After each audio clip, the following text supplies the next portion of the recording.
Walking into the situation right now, Eric O'Neill, the former FBI agent who helped bring down a notorious Russian spy, Robert Hanssen. He's here to talk about that story and a lot more. You're going to hear it first on CNN. There's a new wrinkle in the fraud case involving nearly 50 Russian diplomats and their wives. They're accused of running a decade-long scheme to steal $1.5 million from Medicaid, but now it appears there may be a whole lot more to this story. Sources telling CNN some of these alleged thieves are also spies. CNN's justice reporter Evan Perez broke the story for us. All right, Evan, tell us what you've learned.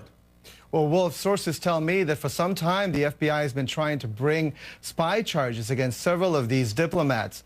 These are diplomats that work out of New York for the Russian consulate there. But in the end, the Justice Department decided that they wanted to bring, there wasn't enough evidence, and they decided to go after them for fraud, defrauding Medicaid, which is even more embarrassing to the Russian government. Now, you might recall the 2010 case that exposed a group of Russian sleeper agents, including one named Anna Chapman. She was the classic good-looking spy who climbed up social circles in Washington and New York and has since become a media star back home in Russia. This case appears a lot less sophisticated.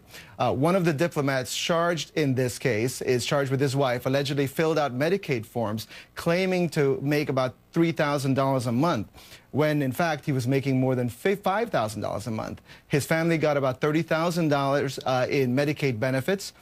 In the meantime, according to prosecutors, they were spending about $50,000 at high-end stores like Prada and Bloomingdale's. Here's what Preet Bharara, the top federal prosecutor in Manhattan, had to say about this. As the complaint alleges, the scam exploited a weakness in the Medicaid system, and the charges expose shameful and systemic corruption among Russian diplomats in New York.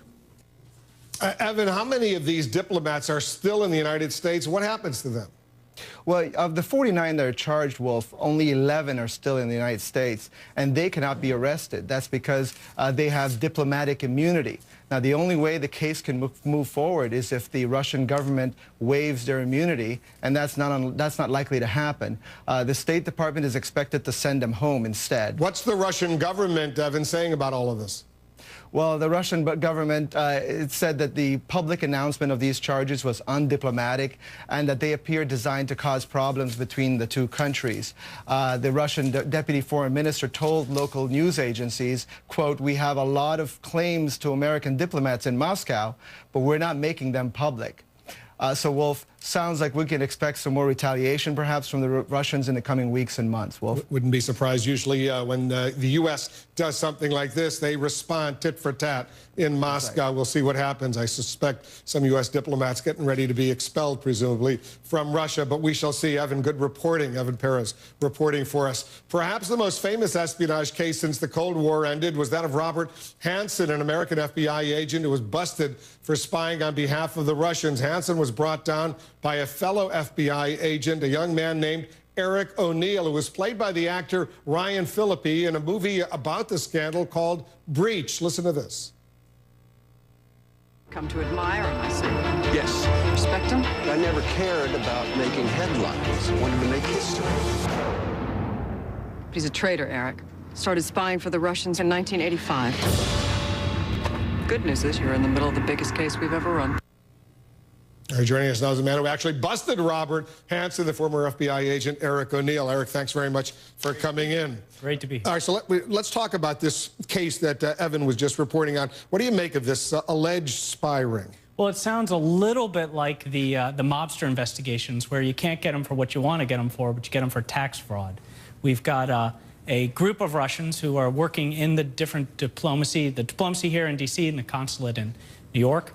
And it seems that you guys broke a good story, that the initial investigation may have been for intelligence, for spying, and they found some other information that was able to release a much broader and distressing a number of actions against them. And if these were all Russian diplomats or their spouses, for example, they would have diplomatic immunity, as Evan points out. And the U.S., unless the Russians agree to waive it, they're going back to Russia. They're not going to jail. Exactly. And we don't have a treaty with Russia where they would send their people back to be on trial here. So they would literally have to waive it and allow us to do it, and it's very, very rare. How, based on your information, you're a former FBI agent, you know a lot about this, the Cold War is over. So a lot of folks think that spying between the U.S. and Russia should be over as well, but there's still a significant amount of espionage going on, and some are saying maybe it's as significant as it was in the bad old days of the Cold War. I'd say it's even worse. Espionage is the way the world turns. Espionage is how a country or a society gets an advantage over another. And espionage right now has transformed from Cold War espionage to espionage looking at economic information and information that can make a country stronger. So it's even more of a problem today. For us. When the U.S. goes ahead and makes all of this public, all this kind of information, what kind of pressure does that in turn put on the Russians to follow suit, if you will, and make up stories or maybe find some real stories about U.S. espionage inside Russia? Well, if you think about it, there's back and forth. So we had Edward Snowden, and that was a big problem. And Russia, I believe, was if not behind it, at least complicit in it. Well, wait, let's get a step back. All right, so you say behind it. What do you mean by that? Well, I've got this theory, and you can call it a conspiracy theory, that the ease with which he left here, the ease with which he has suddenly got an asylum in Russia, may have been aided by the Russian intelligence services. No, so that's your suspicion? That's my suspicion. Do you have any evidence to back it up? I don't. None? No. Whatsoever, because he flatly denies anything along those lines. It walks like a duck, it smells like a duck, and sometimes it's a duck. Would that be, you would guess that a lot of your former colleagues in the FBI would have a similar suspicion? I think so. That there's more to this story than he's alleging right now, he's suggesting. He sure seemed very sophisticated in how he did it, and suddenly he disappears and he sneaks through China and all sorts of things happen, and he's sitting in an airport lounge and he gets asylum. It's that easy. How much damage do you think Edward Snowden did to the United States? Untold damage. When you say untold, what does that mean? One of the biggest problems that he did is he created a system where we cannot trust any of those different systems, whether the NSA or other intelligence services we put together. So they'll have to be dismantled and start over. Some people think he did a service by exposing a really aggressive NSA surveillance, which could filter in on American citizens, not just foreigners. True. I mean, that's one. I don't subscribe to that. I don't think it's a service, because I think that had he really felt passionate about it, had he really felt like he was making change, he might have actually come back and said, okay, I'll go on trial. Let me have my say because I'm right. Instead, he ran and hid, and who knows what else he's selling out to the Russians right now. But that's a serious, suspicion that you have, charge that you have, that the Russian government of Vladimir Putin was actually running him as an agent when he committed these whatever he did, stealing all this information. Exactly, a suspicion, but I would not be surprised if that's where it started. They're that good. How tense would you say the espionage relationship between the U.S. and Russia is right now? It's extremely tense. We go from the Russian illegals, and when you showed Anna Chapman and her friends and colleagues there, which are illegals. Now, we started with diplomatic immunity. These are Russian intelligence agents who do not have, or spies, who do not have immunity. So they're here illegally under some pretext. That's dangerous for them because we can arrest them and try them, and that's what we saw in that case. In the current case, we've got 49 or so individuals who are here, many of them with immunity, and we can't try them. Now, they've committed fraud, and it's clear they committed fraud against the United States and against the United States people. That's why so many of them were paroled out quickly. The ones that have immunity, well, they can hang around and finish up what they need to do.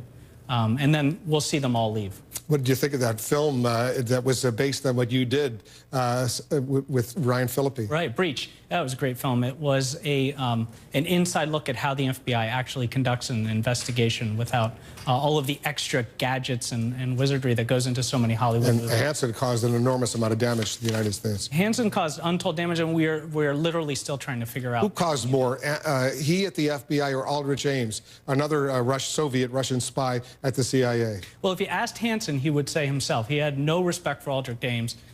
He constantly would tell me that Aldrich Ames was a bumbling fool. Those were his words. Mm-hmm.